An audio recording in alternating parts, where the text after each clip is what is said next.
Sky Blue Fans TV. For the fans, by the fans.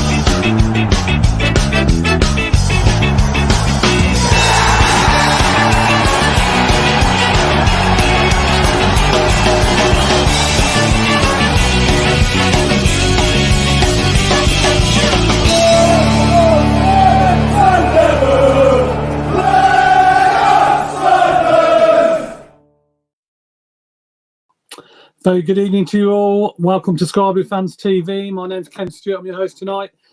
I've got a couple of nice guests on tonight. We've got our regular, of course, Claudio. Good evening, Claudio. Good evening, Ken. How are you feeling? Good evening, mate. How are you? Not too bad, thank you very much. A bit down after yesterday's result, but hey ho. Hopefully we can turn that round on Wednesday. And big welcome back to Miles. A very sunny. You might not notice him. You just about see him there with his suntan.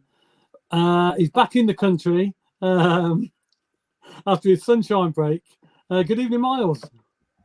Good evening, everyone. Good evening, Ken and Claudio. Yes, nice to be back. A little bit chilly, but I got my fire on here, so I'm all right. I'm nice and warm. Yeah, you brought the weather back with you, didn't you? That's what you did. Awful here. And we've also got a youngster on tonight, Jack, who was with us. I had the pleasure of company with him down in the car on the journey down to Bristol yesterday. Good evening, Jack. Good evening. Hello, everyone. How are you all doing? Fortunately, I'm not as tanned as Miles, and the most exotic place I've been to recently is Bristol. Yes. So... It wasn't too bad. I mean, it was a little bit chilly as the game went on, but it wasn't too bad. We've had been a lot worse to me. But yes, well, we're going to start tonight's show with a bit of sad news. Sir Bobby Charlton obviously passed away yesterday. We heard the news while we were at Ashton Gate. And Sir Bobby, 1937 to 2023. I'm sure we all know him. Even the youngsters will know him. These are some of the pictures of fantastic World Cup win for England, obviously, in 1966. And he was a legend, obviously, for Manchester United as well. He's a well-known person around the football world. And, of course, our thoughts and our prayers go out to his family today. And we've got a little video, I believe, to show of Bobby's goals.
Yes, some fantastic goals there from Bobby Charlton. I didn't have the pleasure of seeing him live. I don't think you did either, Miles, did you? And no, certainly Jack did. Certainly Jack didn't. Claudia, did you have the pleasure of actually seeing him in the game? April 72, but I'd only been about 7 or 8. And the footage is actually on YouTube at Coventry. He'd scored as well. Yeah, we just seen one of them goals. Bobby against Charlton Charlton, goal. yeah. I mean, I love football, and I love all kinds of football. I'm passionate about our club, but I'm just passionate about football. So, Yeah. growing up, I've got so many history books on football, and of course, Bobby Charlton is just up there, isn't he? He's the Legend, yeah. football. Him and Bobby Moore are the two iconic figures for me in my lifetime. Basically, obviously, there's Matthews before that, but he retired the year I was born. But Bobby Charlton is just, everywhere he went, no matter where he went on in the world, you talk about football, it was the in joke, wasn't it? Bobby Charlton, that was the in joke, wasn't it? It's just an absolutely top person, top footballing man. Yeah. And there's not many people in football are loved by everybody, regardless of nationality and whoever you support.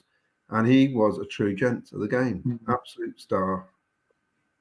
Yeah, fantastic. I just want to point out, Ken, I noticed, I was going to say before Claudio did, Ken O'Tomo's just come in and he's I was just about to bring that message up. Goals were taken outside the box and some modern strikers need to take it out. I was just thinking when I was watching it, see the goals outside the box.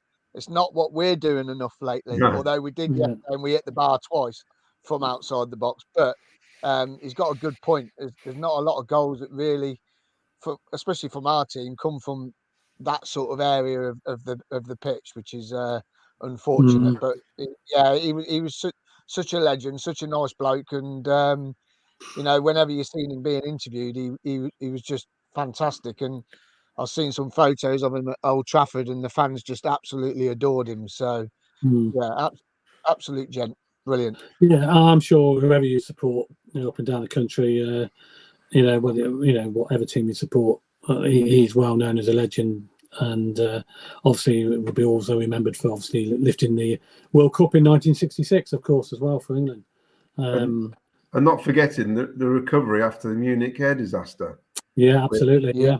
I mean, to lose some of your loved ones, your fellow professionals, the way it happened, and to actually come back and be the man he was, that takes some doing. That's, and then those have been the days where there was no counselling, there was no aftercare. He got himself fit and was slung on the pitch basically and got on with it. It's incredible, really. Was he the last remaining one?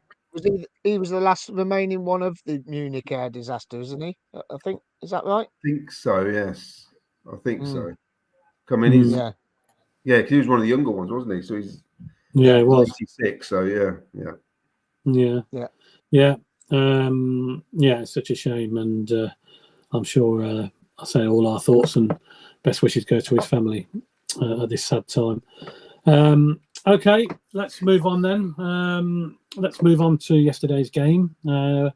We travelled down in the car to Bristol City. Lovely journey. Thanks, Neil, for being the chauffeur.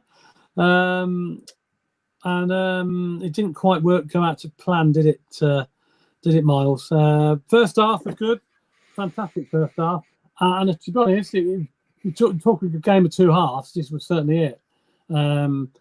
Because I thought personally, and I think probably those that were there who agree with me, that's probably some of the best football we've played all season in that first half. Miles, you agree with that?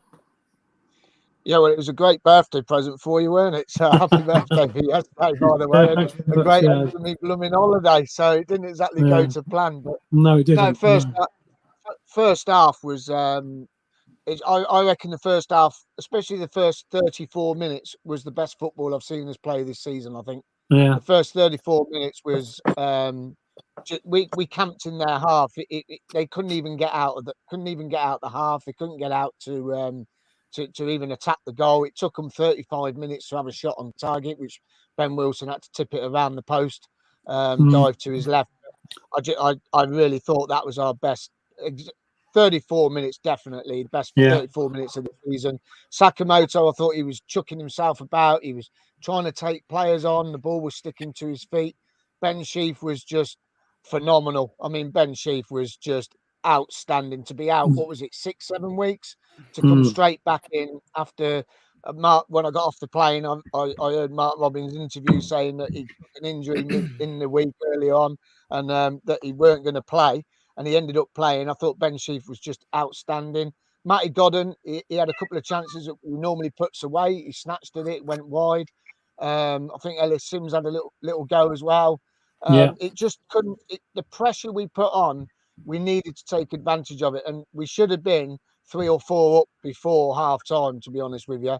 And I think if we'd got that first goal, they would have gone on and crumbled. But yeah, the first half was just absolutely. See, I missed their goal because I went off to have a drink. You did, yeah. I needed to get out of there and get a drink before the queue. But it was a great first 34 minutes. That's all I can say really so far. I'll talk about the second half later, but yeah. Yeah, I just felt if we would have got that first goal, you're right, I think they would have crumbled. I think we've probably gone on and won maybe 2 or 3-0, maybe more. Yeah. Because they look very average. I mean, Jack, you were there as well. What was your thoughts on that first half? Because you were behind the goal, you were away from us, weren't you? Yeah, I was up with the rowdy bunch, literally literally Lyndon playing the drums literally right behind me, so I felt it all right. And like Miles said, for the first 34-35 minutes, it was absolutely spectacular. I was with my mate Tyler, who was on the live show yesterday. And I said to him, "Well, we've really done some work over this in international break, because usually we come back and we're a slow starting team from an international break, but we came out gunning for it. And thought De Silva, Van Eyck both had good games. De Silva was one that I was watching, because I either thought he was going to have a cracking game or he was going to crumble against the pressure playing against his own team. However, I was leaning towards him having a good game. Like he did, sounds like he was gunning for it down at the tavern for the Meet the Players night. So I was really looking forward to seeing him play.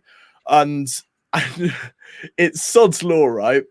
Just before the goal went in, I said to Tyler, right, we are playing so good, Bristol are just going to sneak one in and they're going to crumble us. Yeah, and literally not even a minute later, the free kick happens and Dickey puts it bottom right, And arguably, from my angle, it did look a very soft goal, and I thought Ben Wilson could have got a hand to it and prevented it. But like Robbins mentioned in his post-match interview, Bristol City are one of the top teams for scoring from set pieces. So if there is any team to concede a set piece from, Bristol's not one I'm too disappointed at. But still, it's a very soft goal. Yeah, very poor goal to concede. I just thought, it was just typical City, wasn't it? Claudio, you watching? I take it at home. Yeah. What was your view? The first half an hour, I was on the edge of my seat. It's the first time this season at any game. Well, I was getting up and down every couple of seconds. And my wife and daughter were just laughing at me the way I was jumping around the sitting room. And I just felt, though, after half an hour, I mean, they made a change. Pearson could see things weren't working out. He made a change. And the strange thing in the post-match interview from Robbins was that he said, when they made the change, that was the team they thought they were going to be up against. So I don't understand then why, after they made that change, we played like we did. It seemed odd. Because up until then, we were on fire. I mean, we didn't score, but we were just unlucky. We should have been 2-3 up. We know that. And it's just so frustrating. And as Jack says, I think everybody, apart from Mars, who gone for a drink, knew that ball was going to end up in the back of the net. It's just, we just had that feeling. Yeah. And I looked at it and said, it's 44 minutes, whatever. And I thought, oh, here we go. They've done absolutely nothing. And it's so heartbreaking at times when teams do absolutely nothing for them to score such an awful goal. Yeah, I think that's our biggest problem this season, because we're not playing bad, but I think at certain points of each game we for some reason switch off and we take the foot off the gas and we let the teams come in and play football like it's almost like we have had our fun playing our way, and it hasn't worked. We haven't got a result out of it, so we're now going to give up and see what happens. I don't know whether it's the team is new and it hasn't gelled yet, and maybe they can't keep that level of consistency of play going the whole 90 minutes, but just something's happening this season where we get to a certain point and the brains just switch off, and it's like a completely different team, because that team second half was not the team we saw the first 35 minutes, was it, Claudio? The problem we got as well is that, and I keep going on about the fact we haven't come from behind since 2022, that game at Birmingham. Yeah. That plays a part. I mean, there's still half the team there from then, and we need to get rid of that tag at the minute. If we go behind, we've got to win a game sooner or later from coming from behind. And it just feels like, Jack was saying, the confidence went out of that team when that goal went in. It wasn't the same team in the second half. It just completely changed our way of thought, the way we played, everything. I mean, for me, it showed how good we were, because they had to make a change. After, I think it was 20 minutes. Wasn't it 20 minutes, 24 minutes? They made a change. Yeah. That showed how good we were. For a manager to have to change the team within the first 20, 25 minutes to bring on a sub shows how dominant we were. And we were dominant. We were absolutely dominant in that. I mean, we've got the stats there somewhere, haven't we? As well. The stats are unbelievable, because at the end of the day, look, there they are. 68% possession, didn't we? Yeah. I mean, look, that's you've got to win a. When you got them sort of stats, you've got to be winning the game, surely. It's unbelievable. Well, their commentators couldn't. They were just saying at one stage after 15 minutes, they were going, "We haven't touched the ball yet. We've not even done anything. It's just all commentary." And they were expecting a goal. They kept saying surely they can't keep missing these chances, because apart from hitting the bar, the Sims and Godden effort should have hit the target. The problem is we're not making the keepers make saves at the minute, are we? We've got good possession, and we just haven't got that killer instinct at the minute. I mean, hopefully it will come, because it's not like we're not creating any chances. We are creating some, but we've just got to take these. We just got to take them, haven't we? It's as simple as that. I mean, that shot from Ben Sheaf, like just outside the box, it was an absolute peach, and it moved. Yeah, we had a brilliant vision behind the goal there. As it went, and it looked like it was going to dip into that top. As you're looking at the goal, top left-hand corner, it really did look like it was going to dip in, and it was going to be buried into the top bins like in Soccer AM. It was like it was one of them. And it just hit, I don't know if it hit the court. Did it hit the corner of the crossbar, or did it? I think it was the corner of the stanchion. Yeah. It was literally it hit the bar. You could hear it hit the bar. Yeah. From the other end of the ground, you heard it hit the bar. You could hear it. It was such a great shot. And then Sakamoto had one where he hit it onto the bar. So there's a lot of people crying and making noise that it's not good enough. Blah blah blah. But I just want to bring this comment out, because Vic is in Spain at the moment. She's just made a fantastic comment. Good evening, Vic. Fine margins still. Would be more worried if we weren't playing well at all. First 30 minutes or so shows a direction that we're going in, and it will all come for her, she says. It's all going to start coming along. And it's like we're saying, that first 34 minutes, and Jack and Claudio, like Claudio's saying, he was up and off his seat. Well, we were the same in the stands. Yeah, we were. We were like, whoa! We were like, whoa! Gotta go in. And it weren't going in. And we were like, it's the best I've seen them play for a long, long time. Yeah. Also, definitely. Yeah, also have to say, taking positives out of that game, it is nice to see Sakamoto and Ben Sheaf taking shots, because one of our biggest issues over the past couple of seasons was there wasn't enough shots coming from the midfield, and I don't think last season we'd have seen a Ben Sheaf with the confidence to have a shot like that. I think the only time I've seen him do it last season was against Blackpool when it went in, you know, and then he started to get a bit of confidence shooting from outside the box, you know. And for a player coming back from an injury, I think that's a really positive sign that mentally, Ben Sheaf's confidence hasn't been knocked, and he's still going to give it a go from outside the box. And I think that's a really positive change going forward for this season, because that wasn't happening in a previous season. Sakamoto too, you know, like Callum O'Hare's a brilliant player, but Sakamoto's a different player to him, and playing in that number 10 role, I can now see why we have bought him, because he offers something different. Instead of holding up the ball, he's brilliant driving with it, and he's brilliant getting a foot in, tackling, and he's not scared to have a shot.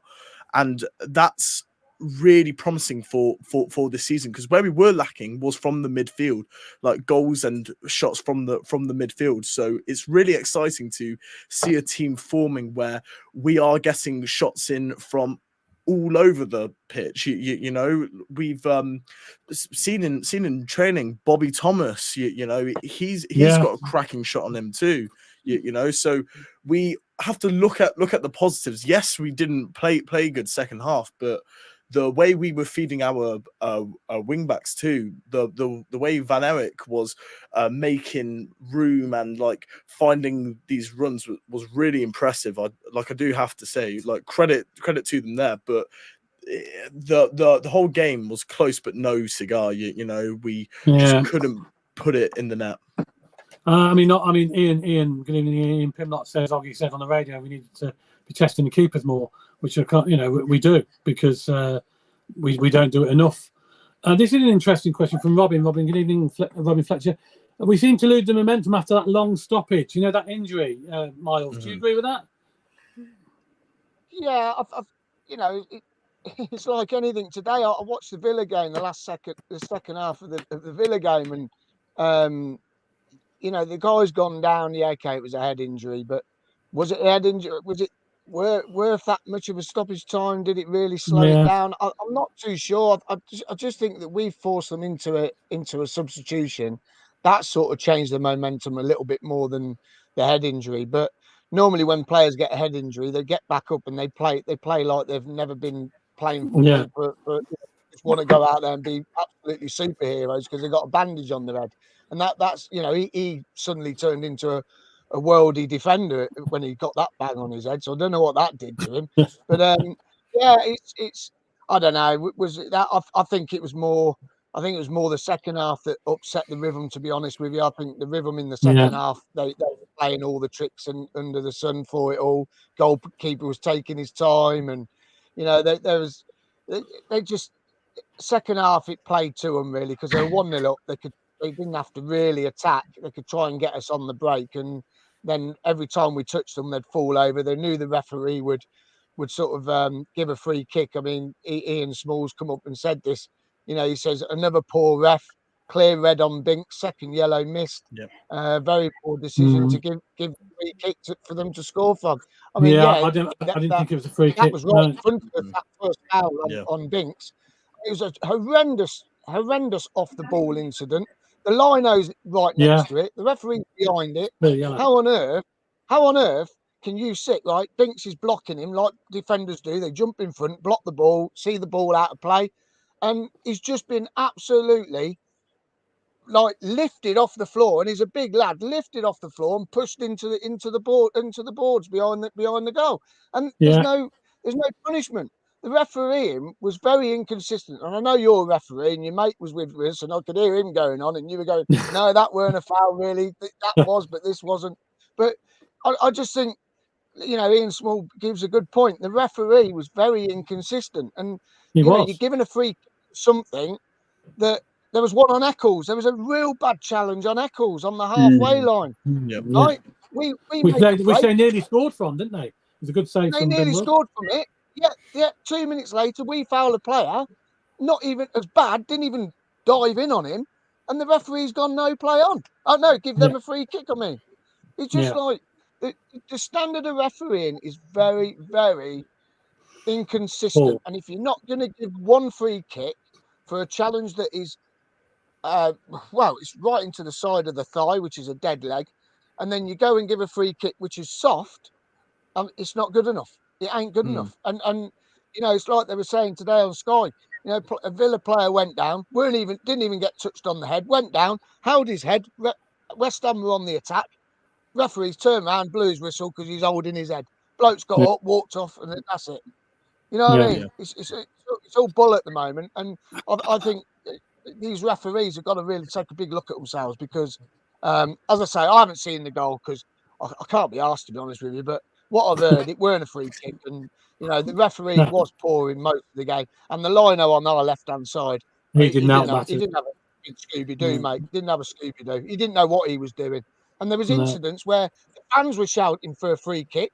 The referee weren't going to give a free kick, but the fans are shouting for a free kick, and he's gone, "Oh, hold on a minute, I'll give him a free kick." How do you give a free kick when fans are shouting? The Binks challenge, he caught him just below the knee. Because they replay it on the TV, obviously, he caught him just below the knee, and I thought, "Oh, we could be going here." And the ref didn't seem overly concerned. It was poor. It was poor.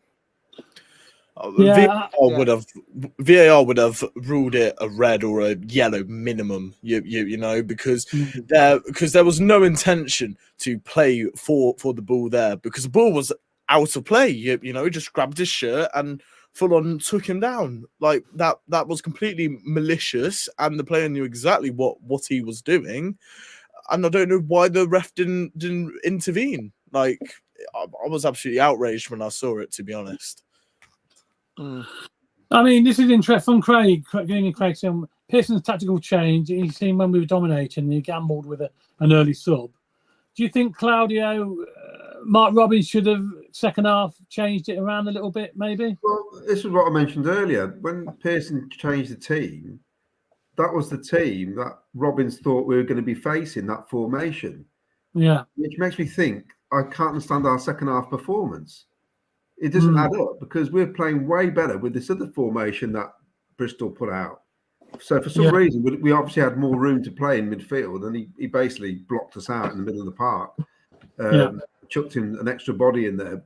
And we need to react quicker with substitutions in games like that. I mean, the one that did it for me was what was the point of going 4-3-3 in 2 minutes to go? That should have happened after 60 minutes. You know, that was a strange one. What's the change? In fact, don't take Fads off. Stick him up front, you know, for the last 5 minutes and chuck some balls in. Yeah, I just feel when we've got that so much possession, we've got two guys who play up front who are over 6 foot. Surely they can head a football at some point. You know, get the ball in the box, do it quicker. There was a lot of. I mean, we could have. I mean, it could have changed the formation earlier, but there were times with the players we had on the pitch to start with where Milan and De Silva get down the flanks, they cut inside.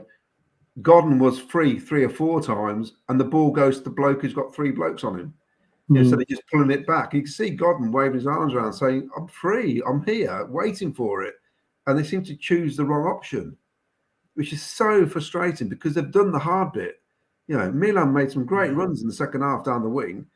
You know, he gets himself in good positions. It's just little bits we need to get right, isn't it? It just we'll turn the corner. But no, I think there are times when, you know, Mark Robbins needs to do the change earlier. You know, don't be scared to do it at half time. You know, why not? No, that's right. Do you remember last season when he hauled Doyle off in one game? That was in the first half, wasn't it? It was after about 15 minutes, wasn't it? I think. Early. He just took him off. Yeah. Cardiff away. So Cardiff away. That took him off. Yeah. He was struggling, and I remember it because we were stood there and we were like, "Blimey, he's definitely struggling out there." And all of a sudden, he just went, "Right, you're coming off," and he swapped him over, and it was the right thing to do. And maybe, you know, when you look back at this, when he looks back at this, he'll probably already watched it back today, and he'll probably say, you know, maybe I should have changed it earlier. Maybe I should have changed it after 5-10 minutes of the second half starting. So, I want to put something to you all, and this is like been bugging me yesterday. Mr. View Sky, thanks for all the clips, mate. He supplies us all the clips. Get on YouTube, watch his channel. Yes, and thank you for them goals you just sent in for Bobby Charlton and stuff, and also now that's what I call goal as well. Thank you very much for supplying them. Yeah, brilliant. No, he's come up here and he's put fans always single out one player when we lose a game or two. Eccles has come on in leaps and bounds over the last couple of years. Now, it's true, he has come on leaps and bounds, but for me, I think at the moment, he looked really good last season because Hamer was in there, Sheep was in there, and the players that were around him last season are not the same as these players that are around him this season, who are a lot better. But the corners yesterday from Eccles, and I don't like singling players out, but the corners yesterday from Eccles, he could not beat the first man once. And then when it came back out to him, when it rebounded back out, he tried to put another cross in, didn't get past the first defender again. That's something we've got to really work on, because until yesterday, Mark Robbins pointed out, like Jack said, about, they're the best at free kicks, set pieces. Apparently we're up there with the best at corners. Now yesterday, one ball from Eccles from a corner cleared the first defender. Now if Tats is on the field or De Silva, it should be down to Tats and De Silva to take them corners, I think, because they've both got a great delivery. You've only got to see, some of the corners De Silva took against Norwich. They were absolutely superb. They were right into the box, right into the where everyone was. It was causing trouble. I just think yesterday, Eccles not getting those corners, not getting that past that first man. If you're not going to get the ball past the first man, you need someone on the near post, like Goddard, like someone to flick the ball up, because you need to get someone in front of that defender, that first man, to try and get ahead of that defender if that ball's coming in low. And we're not doing that again. We've stopped doing that.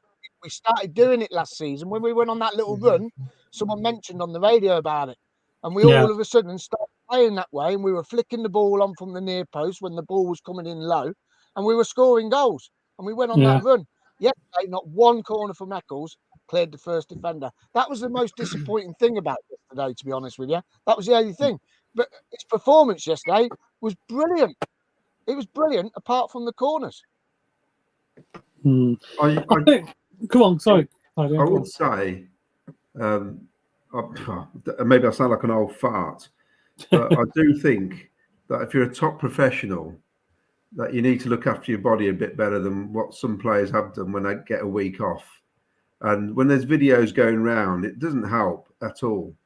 And, for me, football and career can be quite short.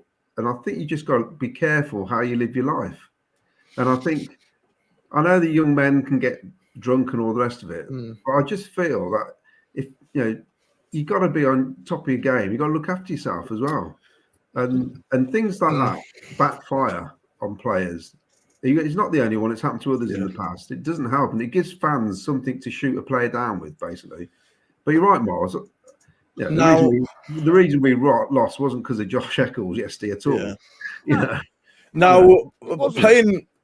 Playing devil's advocate now, Claudio, right?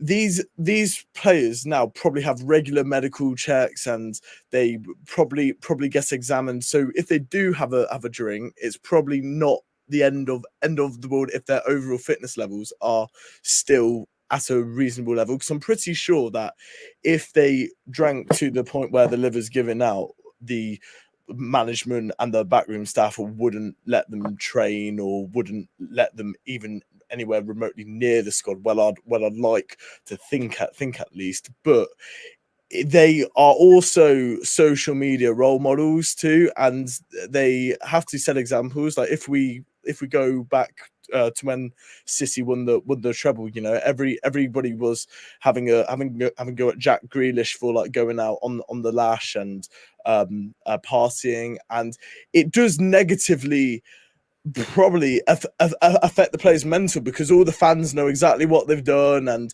there were a couple chants up by me where people are chanting about Josh Eccles, he gets slapped with the left, he gets slapped with the right, and then party all night, sort of thing, But I don't know. Like I am split here, because players should be able to have their own lives and do what they want, but also they are role models, and they need to be in that athletic mindset, and they need to be displayed as athletes to the public. So I don't know. Okay, well, yeah, that's fair enough. Fair comment. I'll just have a look at this comment. Underage Cov fan, he says, positives, Sakamoto, Milan and Sheaf were superb. Eccles doesn't deserve the hate he gets. No, he has come on. He has come on well, to be honest, Eccles. But if you put yourself in that situation, as Claudio says, at this day and age, there's a lot of social media going around. Anybody can get video cameras, video you without you knowing and stuff like that. And, and even friends. And it leaks out. And he probably regrets, that being videoed now, looking back, especially if you go on and lose the next game, because you're going to get a bit of stick for it, aren't you? If you win, then nobody's going to say anything. But should he are going to have a look at you. Should he get stick though? Because arguably that's a manager's fault potentially, because they still deemed him fit enough to play, and so is he? I've got no issue. Is he to blame because the management let him go off, have a drink party? You know, because I'm sure if they didn't want the players drinking, they go, right, you're not drinking. You know, and I haven't got an issue with that, and I'm sure I haven't got an issue with that, and I'm sure that goes on with the other players. It just said it hasn't been videoed; it's been in private, and that's a difference. What happens in private stays in private, but because that's gone public, fans are going to look at that and say, "Oh, hold on a minute, we lost, and he's out partying." And even though he's been playing brilliant for us this year, to be fair, we can't really fault him. But when fans do see that, and we go on and lose the next game where he plays, then that's when they look at it, isn't it? And because if we'd have won yesterday, nobody would have mentioned that, would they? No, I don't know. I think those chants would have still been sang regardless. Well, maybe, but they wouldn't have looked on it so badly, I suppose. But hey ho, that's. I better keep my videos offline then from my holiday. but I'm sure Miles did plenty of that on holiday, didn't you, Miles? Miles did more than that on holiday, I'm sure he did. But we haven't seen them videos yet.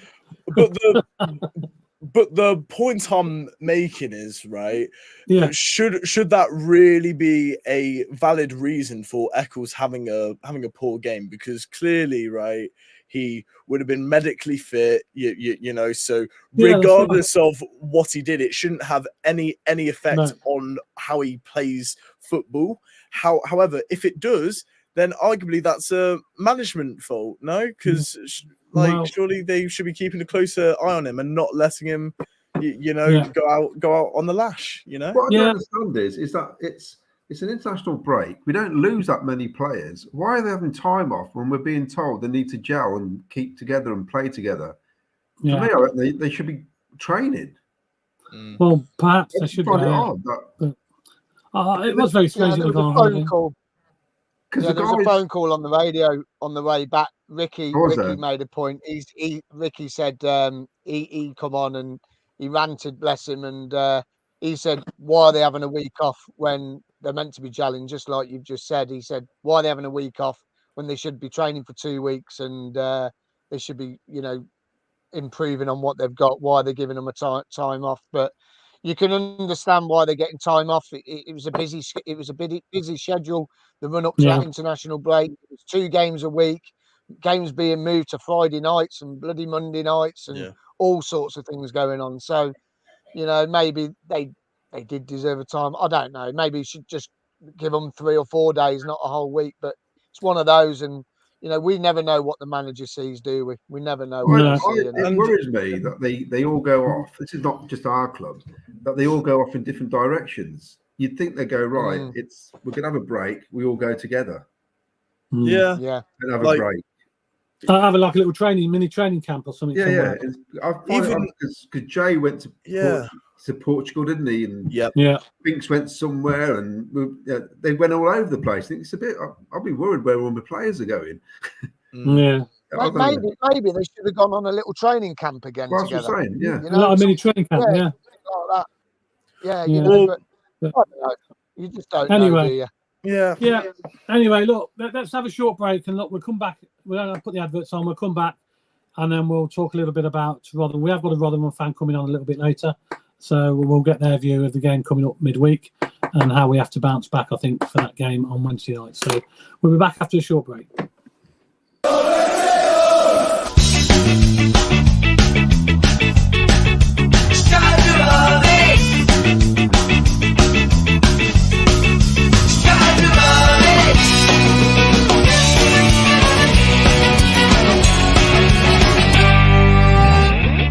Sky Blue Fans TV. For the fans, by the fans.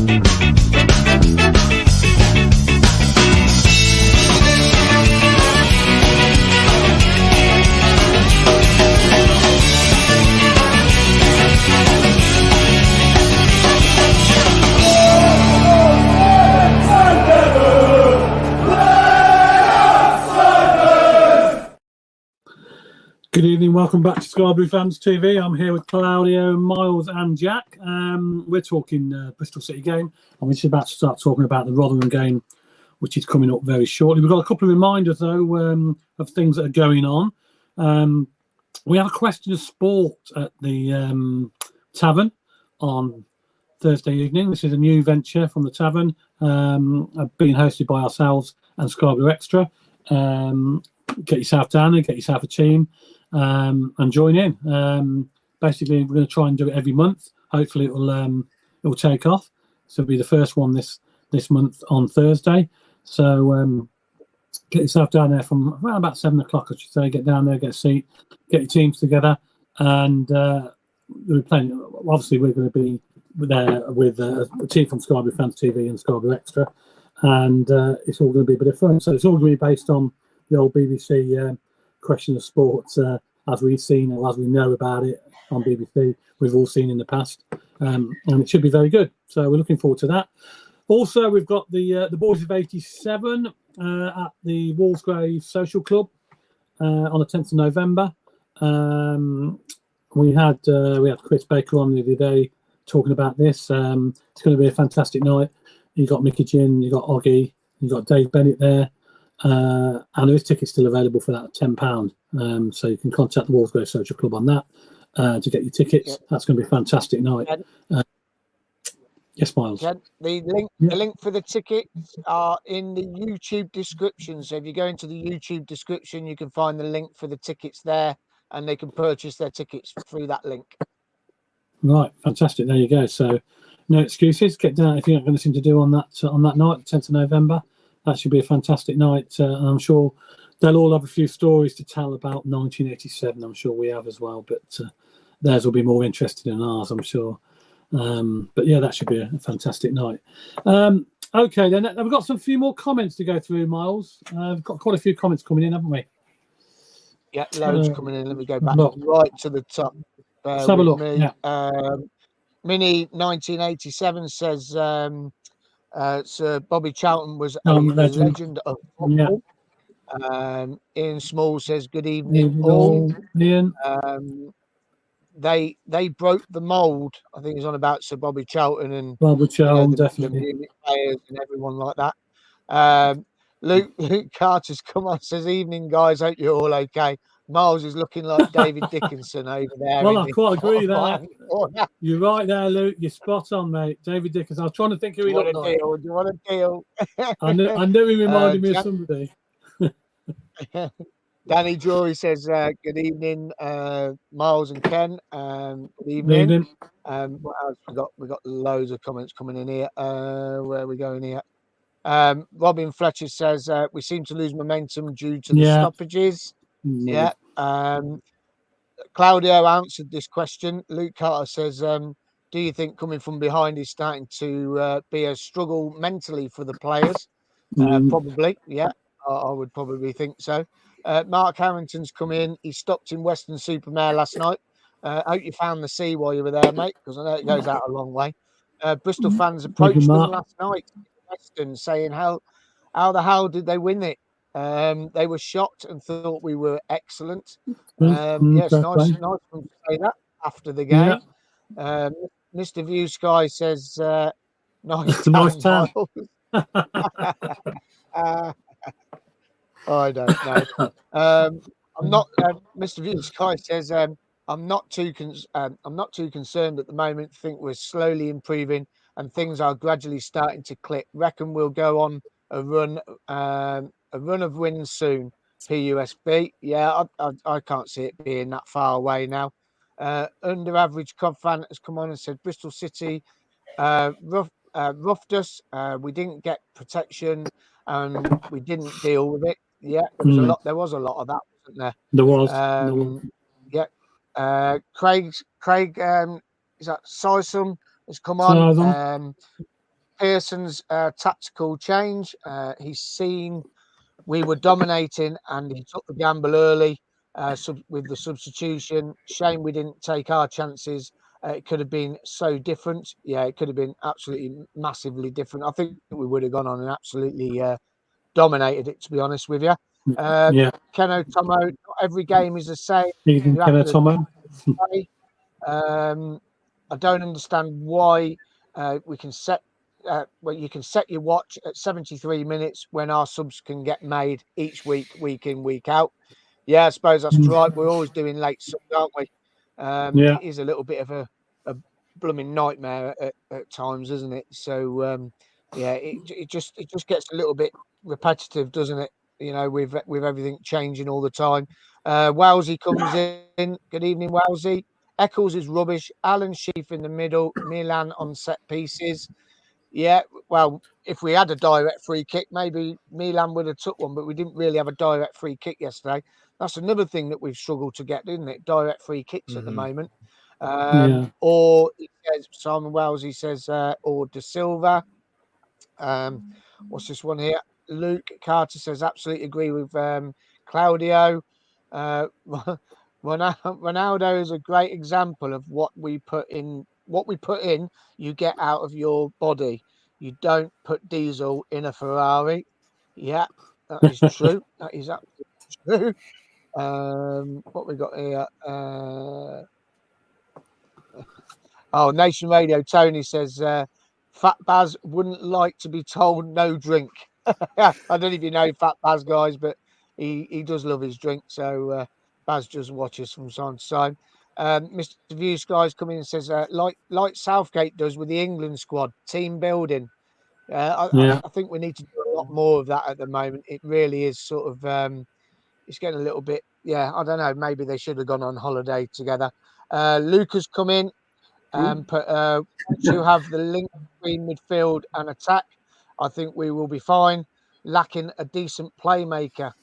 Yeah, very good point. We are missing Hamer, aren't we? He sort of plays it in there, and Claudio. And you've got to remember. We missed Jamie Allen yesterday as well. He was out of the team, and then we've got O'Hare to come back and Casey Palmer. So they're three names that are going to be in or around the first team, aren't they, as well? So we have got players to come back. Yeah, Ian Small says, Claudio, your Question of Sport team name should be Oracle. Well, it's not, because it's going to be Sky Blue Fans TV, because he's part of the team. So it's going to be on our team. And we've got a member of the guys who message in everything. He's going to be on our team. Mr. View Sky says inflatable flamingos in the swimming pool. Wow. I can't let you know what. Can I just say something about Mr. View Sky?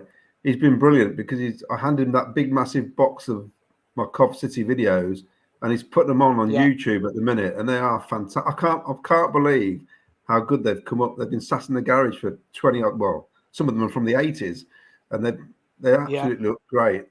Fantastic quality. He's really good. He's really good. Yeah, fantastic. Yeah, and he did a great job for us, providing all our goals and footage for all our programs at the beginning, and any special events we've got going on. But he normally. You contact him. He normally he's got it somewhere in his archives. That goal, goals that we all forget about, he can bring back to life. So he does a really good job, Mr. Blue Sky. Okay, right. We're going to talk Rotherham now. Then midweek game to get it out of our heads. That game on Saturday. Quick reaction to the defeat. Middlesbrough probably struggling at the moment. It's fair to say they're struggling down the bottom 2, bottom 3, aren't they, at the moment? Their game was called off at the weekend because of the bad weather. Claudio, I mean, what would you make changes for this game, for the Rotherham game? What changes would you make? I'd let that starting 11 go out again, to be honest. Yeah. Although I would bring in Latibaudiere. I think we need him stick him in midfield. Yeah. Put him into midfield. Maybe swap with Josh Eccles for this one. Give the lad a rest, basically. Let him dry out for the West Brom game. But I'll put Latibaudiere into midfield. We do need a bit more strength in there. And I imagine these Yorkshire lads are going to be up for this one because they need once they've drained the pitch and got the water off, we don't want it being called off, do we, halfway through the game? No. Well, we've been joined by Danny from Rotherham Fan. Good evening, Danny. You can tell us all about. Good evening, fellas. How are we all doing? Not too bad, mate. Thank you. Disappointed, I'm sure you were, to get your game called off at the weekend. What was the problem with it? Just around. It wasn't so much the pitch, was it? It was around the stadium, I believe. Yeah. Matt Taylor told Sky Sports that the pitch was all good and playable. It was just that the River Don burst its banks round the stadium. So he would have needed those inflatable flamingos in the car park Friday night, to be fair. Yeah. But yeah, it was just supporter safety that got it called off. But Ipswich fans and weirdly enough Cardiff fans seem to think Rotherham control the weather with a crystal ball, and we made it rain. We made it rain, so we didn't have to play Ipswich. But yeah, fingers crossed. There's no more storms forecast, so we can actually play you guys on Wednesday. Good, because it'd be nice to get that game played, so we can. We had a disappointing result at the weekend. How's your season gone so far, then? And are you where you expected to be, or obviously you don't like it down near the bottom, but you think you should have done a lot better than you have been? I mean, we're doing better than the team that's up the road that likes to pick on us. So Wednesday, yeah, we've won a game, So, but no, I think there was a lot of optimism in pre-season with some of the signings that we made. Especially the likes of Cafu coming in from Nottingham Forest, and then like Onyedinma and Lembikisa coming in. There was high hopes. A few people got us lower end of mid-table, but the start to the season has been quite touch and go, iffy one way or another.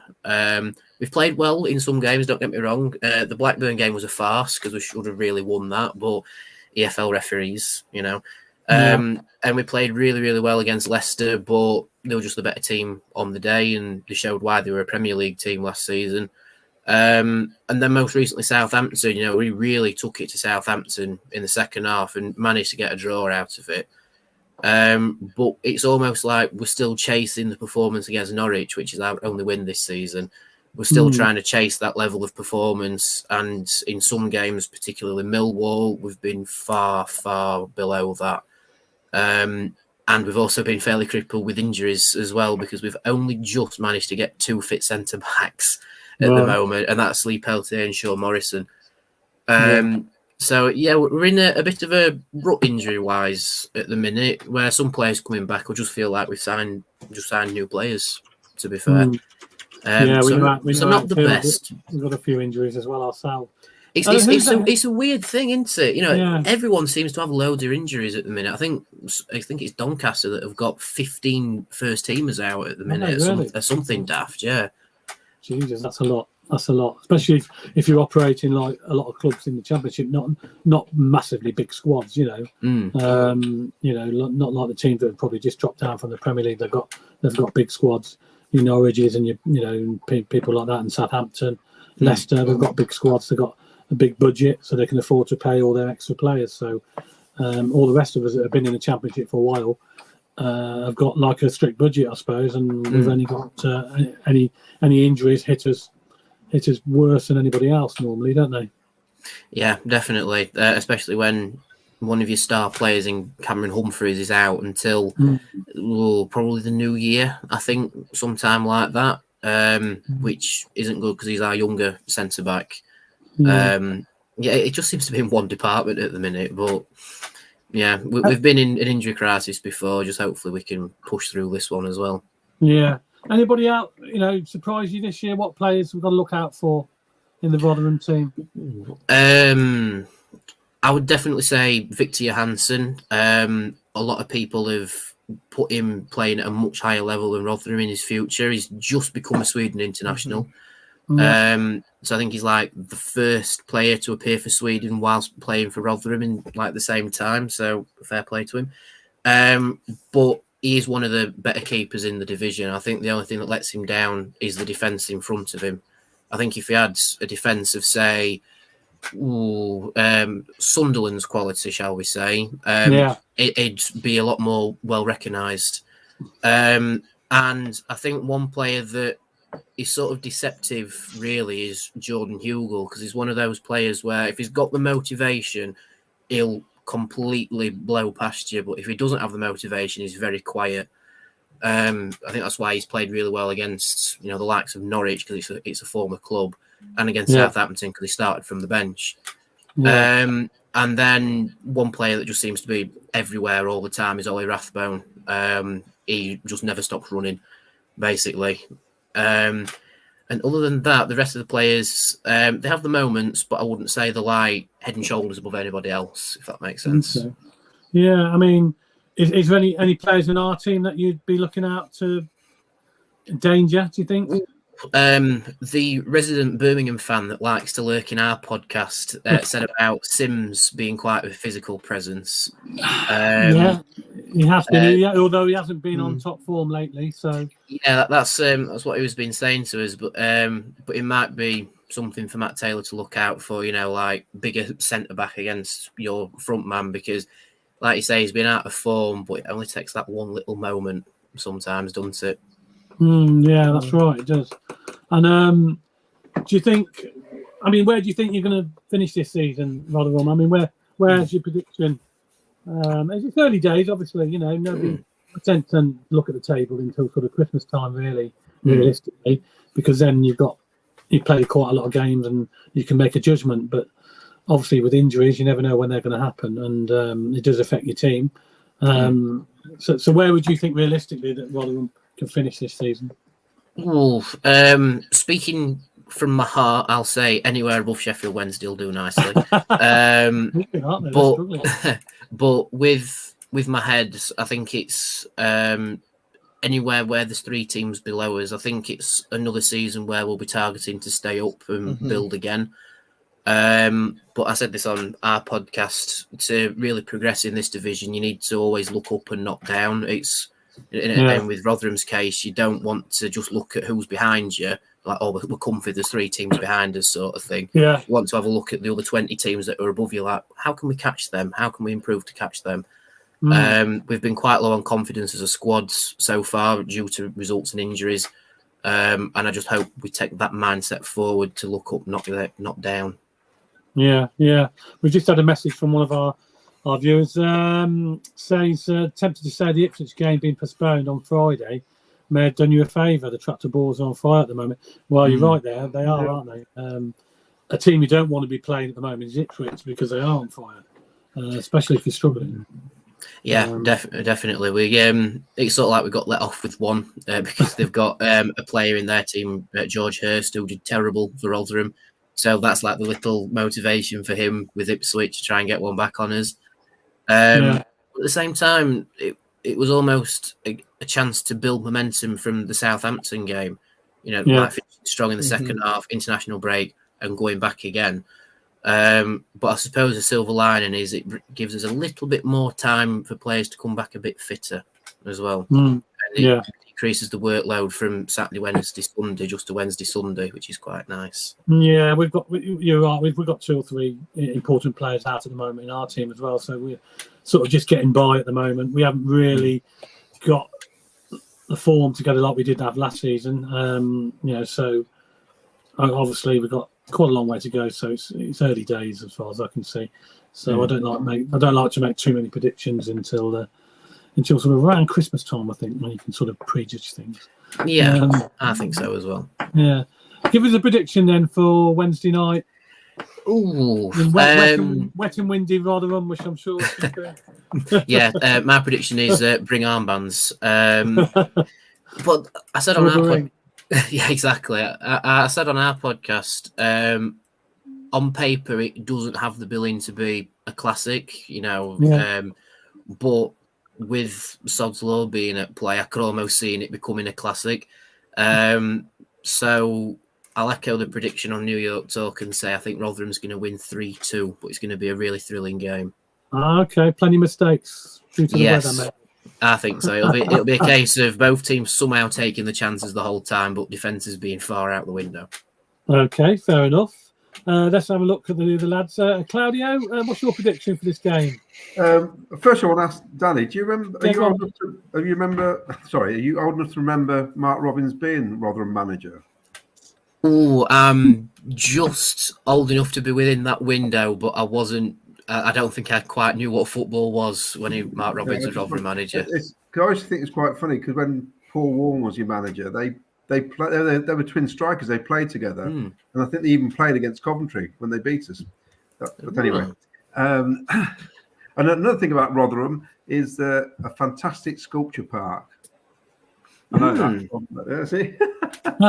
We know this stuff. My daughter was at. You're not going to like this. My daughter was at Sheffield Uni, so that's why I know there's a sculpture park up there. Oh, Sheffield Uni. I'm a Hallam alumni, so. So she. No, is it Hallam? Oh, fair play. I'll let her off. And is it true? Is it true, Danny, that it's called Little New York because the factory across the road used to supply the fire hydrants to New York City?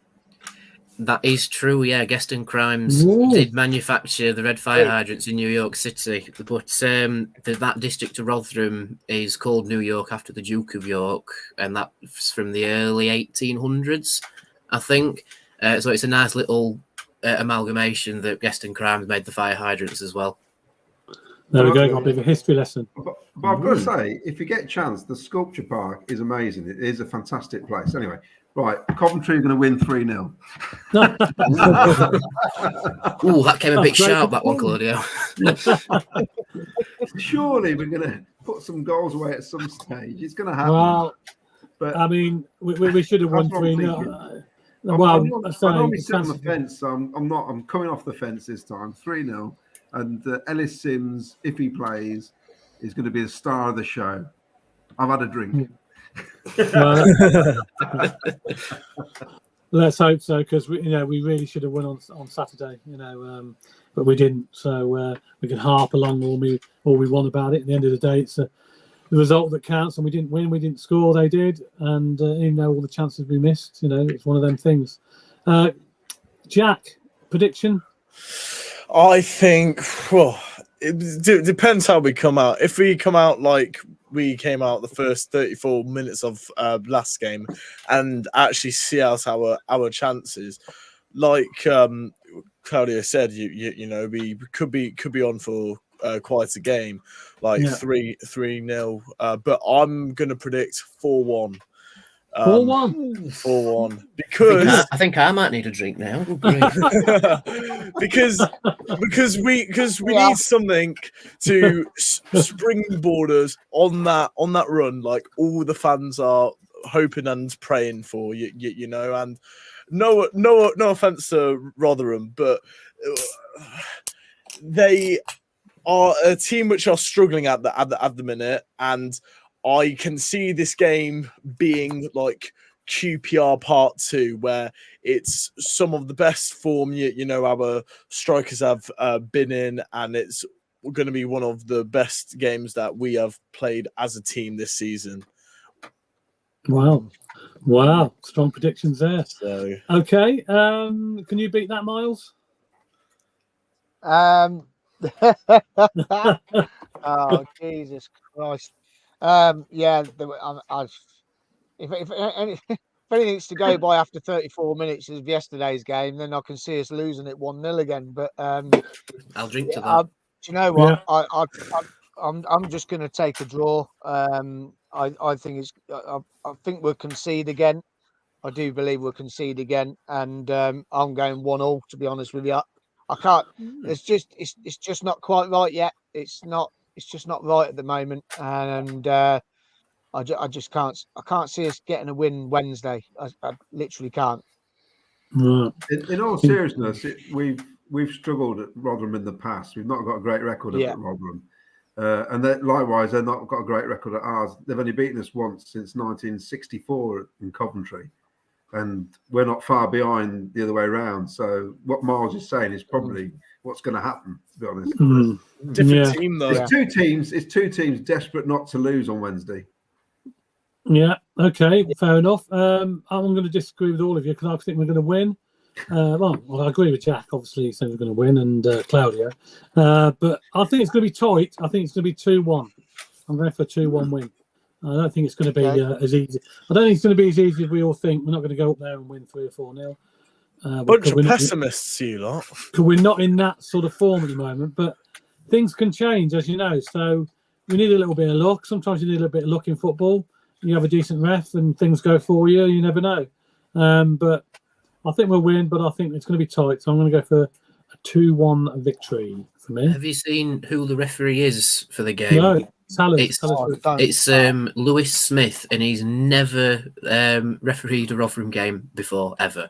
Oh, you know what? I don't think it's not a name that springs to mind for us. Claudia, do you know Lewis Smith? I've never heard of him. So it might be both teams' first time. It'll be another one who's left his guide dog at the entrance to the stadium. So, you know what I mean? So it doesn't matter who it is at the minute. It's going to be shocking, probably. But yeah, I'm going to go on, Miles. I'm just saying, referees at the moment. I'm sorry. I beggars belief me how they get the job. I don't get it. I just don't get it. It's just all wrong. Even with VAR, they get it wrong in the Premier League. It's just daft. So whatever happens, it happens. I mean, our worst ref is Keith Stroud. I think he's everyone's worst ref, isn't he? We say that, and he gives everything our way. But like last season at Rotherham, we had Keith Stroud. He was giving everything to Rotherham, yet we still come away with the 3 points. And I don't know how we did that. And that is the God's honest truth. I don't know how we walked away with 3 points last season at your ground, because he literally gave you everything. It was just ridiculous, that bloke. There's just so many. I agree. I still have nightmares about Keith Stroud and the Burnley game at Turf Moor last season, because it was one of the few times where I've walked out of a game with steam coming out of my ears. I was so annoyed about it. I think he's everyone's worst referee at one time or another, isn't he? Speaking of Lewis Smith, I've had a little Google, and he's also never refereed a Coventry match. And this stat could be very, very wrong, because it's on a site called Sports Mole, but he has not issued a single yellow card this season. Or a red. What?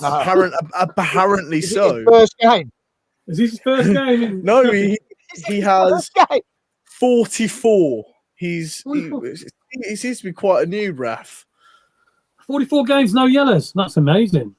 No, not in the 44 games, but this season, no yellows and no reds. But the site could be out of date, so I could be telling porkies. But that's some stat. If he's not issued out a yellow this whole seaon, I could be very wrong. I was just looking see that. I was just looking for it, but I couldn't find it, because Cov City normally put it up, but they haven't put it up yet, so I couldn't see it, to be honest with you. Wow. Well, we're due a decent ref, to be fair, because as we all know, the standard of refereeing in, well, not just the Premier League, in the Championship has been appalling this season. It really has.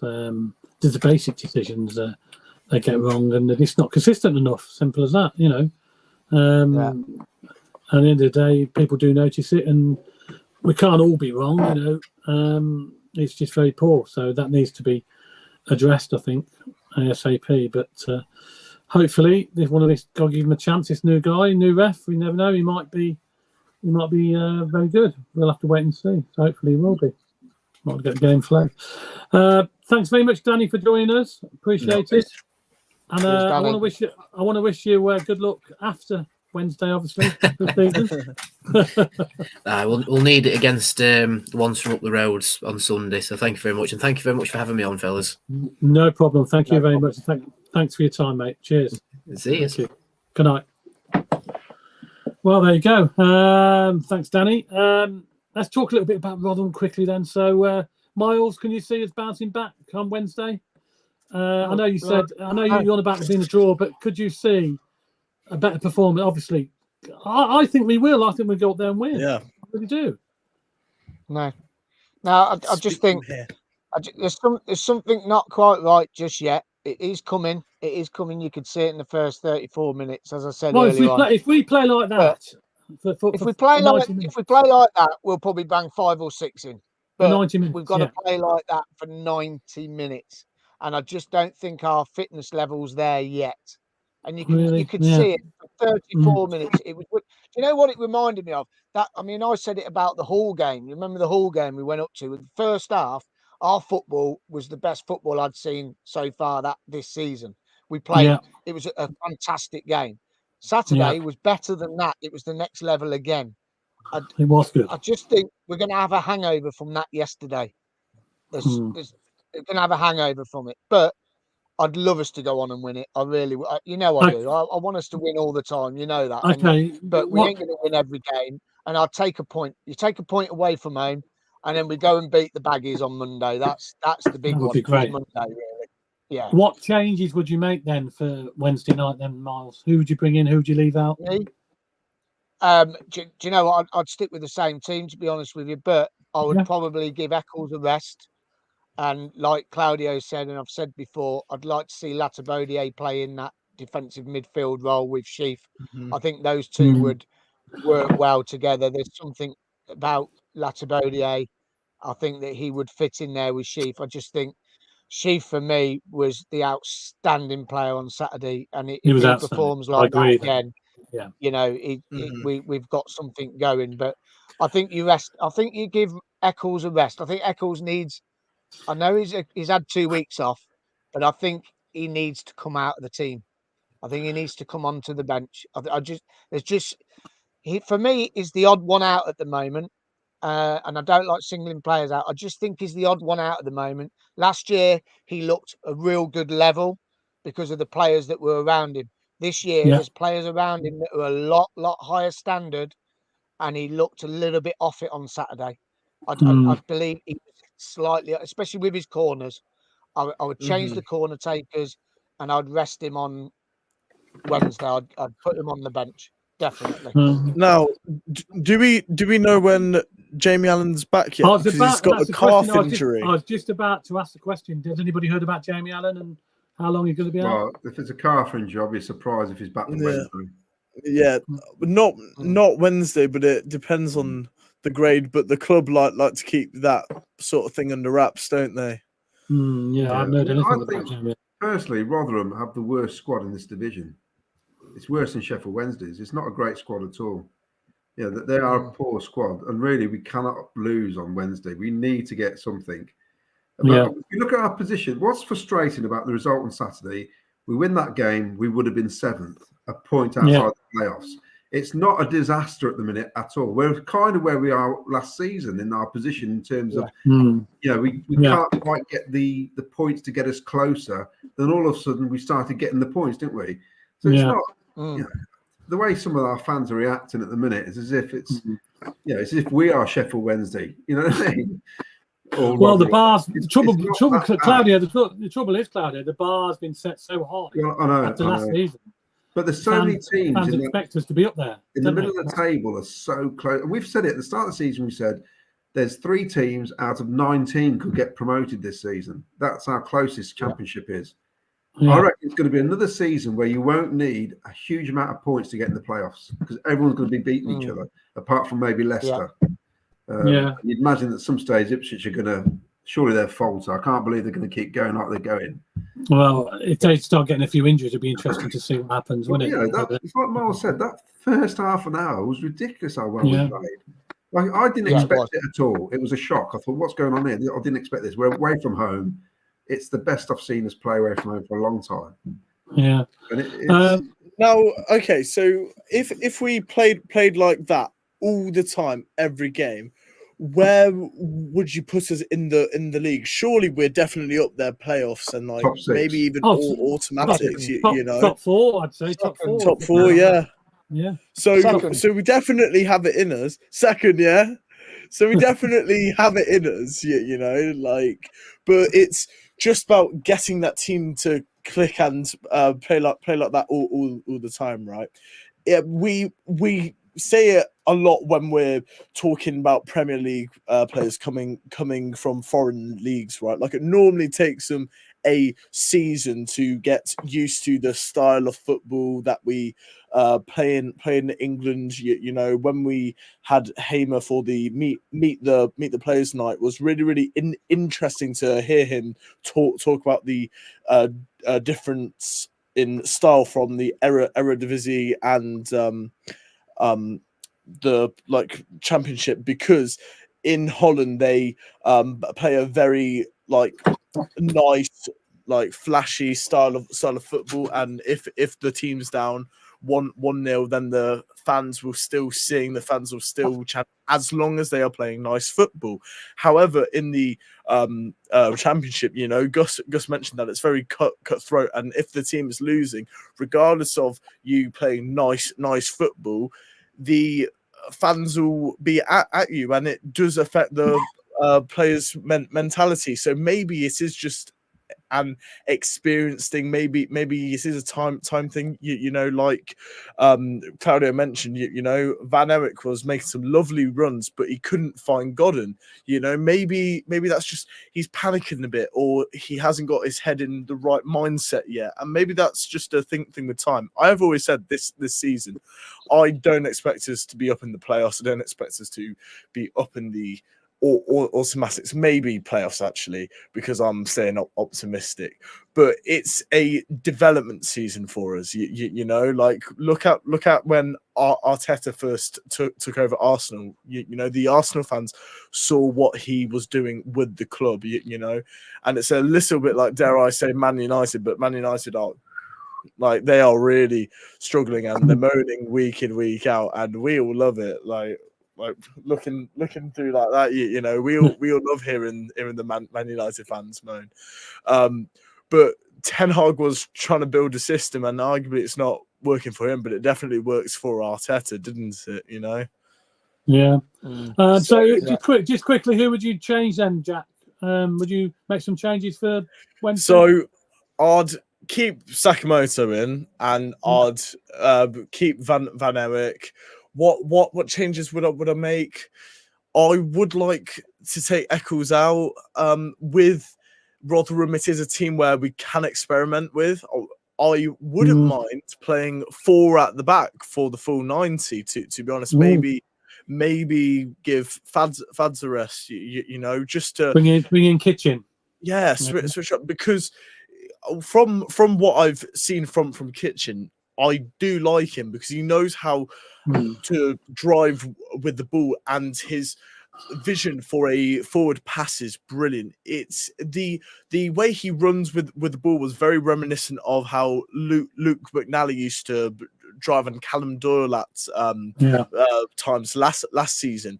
But I think he's better than McNally, because McNally would always struggle with his passing forward, and I think Kitching's link up play, especially with De Silva, is pretty gelled, and I don't know why we don't utilize him more, because I'm a big fan of Liam Kitching. I think he's a really good centre back, and I don't think we need Fads. I mean, Fads is brilliant. Don't get me wrong, but I think Lewis Binks, I think Kitching, and I think Bobby Thomas can do it without Fads. Yeah, well, maybe that's a game to do that. You never know. Let's just have a quick look on some of the messages. Covandy 2-1 to Coventry. Luke Carter worked nights again, so can't make it, but he's thinking 2-0 Cov. Covandy second to score. He's due one. Yeah, he is. Ian Small 3-1 to City to wake up. There you go. Mr. View Sky. I can vouch for Yorkshire Sculpture Park, Claudio. Lived in Leeds for a few years. Travelled down there a couple of times. Well, there you go, Claudio. You've got a fan of the Yorkshire Sculpture. You might unmute. You're on mute. Can't hear you. I'll say it's massive. It's huge. It's incredible. Some of the stuff in there is incredible. Yeah. Well, by the way, is there sculptures in there? Yeah, huge sculptures. I mean, they're a bit similar. Can remember the Zulu warrior at Coventry Zoo? I certainly do. Yes. Yeah. Some of them were like that when I went. They're absolutely massive. That ended up in, there was a story about that recently. It ended up in someone's back garden, or half of it. Well, some of it is at Baggington somewhere, but it has been found, hasn't it? Yeah. I remember reading the story. Mr. View Sky 0-0. He's going for a boring 0-0. All right, okay. Dave McGee, good evening, Dave. 2-0 to City. We played well at Bristol City, only need a little bit of luck. We didn't get the right direction. Okay, that's fair enough. Covandy, how many games have been ref this season? This could be the first. So these on about the referee. Yes. Oh, I can pull that up actually. How many games have you? Webby Sports Roundup, by the way, says Sims out, Eccles out 100%. Good evening, Webby. It's up front we have the problem, he says. Kitchen is aggressive, speedy and good at passing. Get him started. Okay. Webby Sports says Kitchen. So, go on then. According to this website, he has done 1, 2, 3, 4, 5, 6, 7, 8, 9, 10, 11, 12, 13, 14, and this will be his 15th game for this season.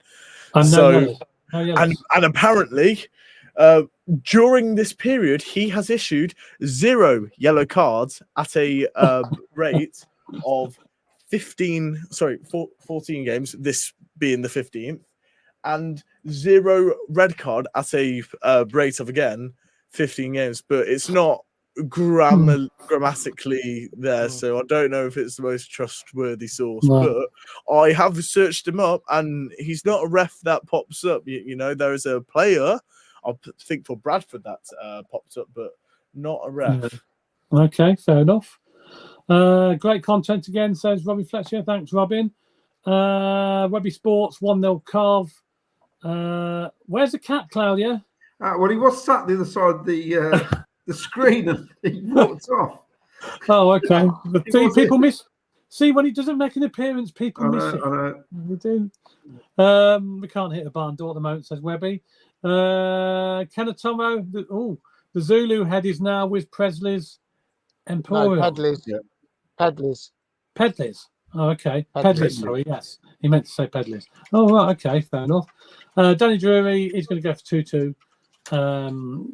Or Cough to get a late 3-2 win. Well, I'll be happy with that. I'll be happy with any result as long as we get 3 points. I just need to read a message on Twitter. Just had a message from Ian Harris, all the way in Los Angeles. Good evening, Ian. I don't know what time it is out there at the moment. Is it 8 hours behind or something? Listening from Los Angeles. Hi, guys. Listening from Los Angeles, CA. I agree that the standard of refereeing in the Premier League and the EFL has become unbelievably poor. Refereeing was so much more consistent in the 70s, 80s, 90s, and early 2000s. Yeah, you're probably right there. Yeah, I quite agree, and I think we all agree on that.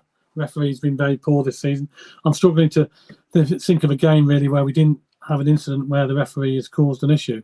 It's always been an issue this season for some strange reason, and it's been getting worse ever since last season. Really, to be honest, it's just got worse. Dave McGee, a bit jealous of Claudia getting CWR tickets. Did he offer a bribe to get that, Claudia? Yeah, because I never got any. There's only 60 people got them, and you've got 2. I've got 2 out of the 60. Yeah, so tomorrow night, tune in, CWR, Mr. Robbins and Mr. King. You'll be live in the audience. And are you going to ask a question? Tell us the question you're going to ask. Well, I'm going to ask Doug King why he thinks it's a good idea to own a football club. That's going to be my question. Okay. With all that comes with it, basically. Yeah. Now he's been in the job 10 months. But I've been told to submit questions. So by email, I don't know how they're going to do it. We'll find out when we get there. Because it's a phone-in as well, live phone-in. So, so I might be listening and get on the phone. It's kind of the Sky Blue, so between 6 and 7. So it'll be on tomorrow night. Oh, okay. That'd be interesting. Yeah, that's how they're going to do it then. They're going to do it live. From what I gather. Right, okay. And Joyner, good show tonight. Thanks, guys. Any thoughts on the lack of Saturday afternoon matches? That's for another show, isn't it? That's for another show. We have discussed this. We're very, very, very, very frustrated about that, to be honest. Everybody's got to change all their timetables, their work commitments. We've got very little Saturday games, but as I say, we will discuss that in another show because there's a lot to discuss on that. What times? Ian says 6 till 7 tomorrow night. 6 till 7 tomorrow night. So that's BBC CWR. Yeah. So there you go. Yeah, Club Andy has asked that as well. So you can get your questions in. I suppose you can phone up if you want to phone up and listen to a live audience. Don't phone up and say get that Claudio out the studio. Yeah, what's that guy on about? Yeah. Oh dear. Ken, can we just give a shout out to our Argentina Cov City fan? Yes, go on. I seen this yesterday. Tell us what he bought you. Come on. So Louty came on our show. Tom Grennan paid for him to come over. Ashley Monk sorted it out, and he knew that I collect fridge magnets, so he sent over 2 Argentina fridge magnets for me. Thanks for Ashley to giving them me yesterday. He was meant to give me these back in May, but we keep missing each other. But there's my little Argentinian fridge magnets. So number 2 to the collection. So it's every time you open the fridge door now, it stays open. It doesn't close on its own. So I say you're struggling for room there, haven't you? There's not many you haven't got, is there? No, not many now. It's getting a bit cramped. Also, don't forget, everyone, you can buy your tickets in the link on the YouTube channel for the CCFC Boys of 87, 10th of November at the Walsgrave Working Men's Club. £10 a ticket. Meet the players. It's Mickey Ginn, Dave Bennett and Oggy. Get yourselves down there. Tickets information is in the description on YouTube. Also, look on Twitter as well. One of our old posters got the link on there. And Thursday night, everyone, if you want to come and make a team up, get in touch with the tavern. Come on, let's get loads of teams down there. You're going to take on Sky Blue Fans TV and Sky Blue Extra. Ken, you're asking the questions, I think, aren't you? Yes, I believe so, yes. So that will be good. We don't know the answers. Honestly, we don't know the answers. So please come down, take us on. And if you beat either Sky Blue Fans TV or Sky Blue Extra, you can go on to the top table for the next game in when is it? November. So there'll be another one in November. You'll be on the top table taking on the audience and everything else. So get yourselves down there, get a team together, come and take us on down at the Sky Blue Tavern this Thursday. That should be very good. I'm looking forward to that. Should be interesting. And I used to love Question of Sport. I mean, it really was a great program. I used to love it with all the antics they got up to back in the Ali McCoy days when Ali McCoy and Bill Beaumont was on, weren't he? There's quite a few captains, weren't there, Claudio? Yeah, Emin Hughes. Yeah, Emin Hughes, of course, was a good one. Yeah, I used to love Ali McCoy. I think Ali McCoy was on, weren't he, as well? Cliff Morgan going further back. Yeah, exactly. Luke Carter's just said actually Bill Beaumont days. Yeah, you're right there, Luke. Fantastic. So get yourself down there, and it should be a great show. So anyway, look, we've run out of time, and Miles is going to go back to work tomorrow with his suntan, haven't you, Miles? Don't know how I'm going to cope, mate.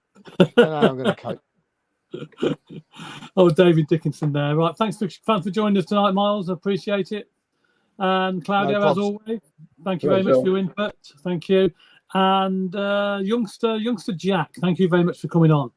And thank you for having me. No problem. We'll have you back on again in another show. Dave, just another comment just come through. Dave McKee, good show, lads. Thanks very much. Thanks, Dave. Much appreciated. Thanks for all the comments. Miles will be back live on Thursday night with Spot the Ball and a review, of course, of Friday night.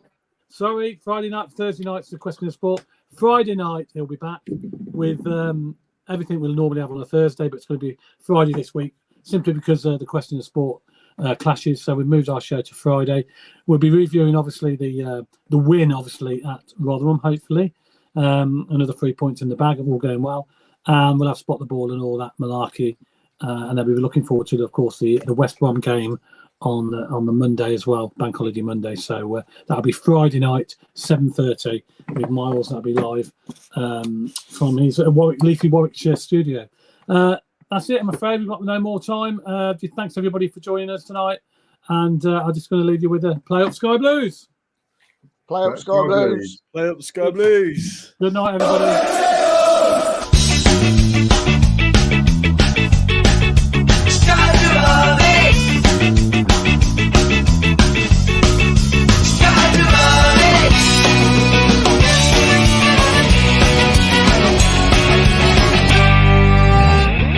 Sky Blue Fans TV, for the fans, by the fans.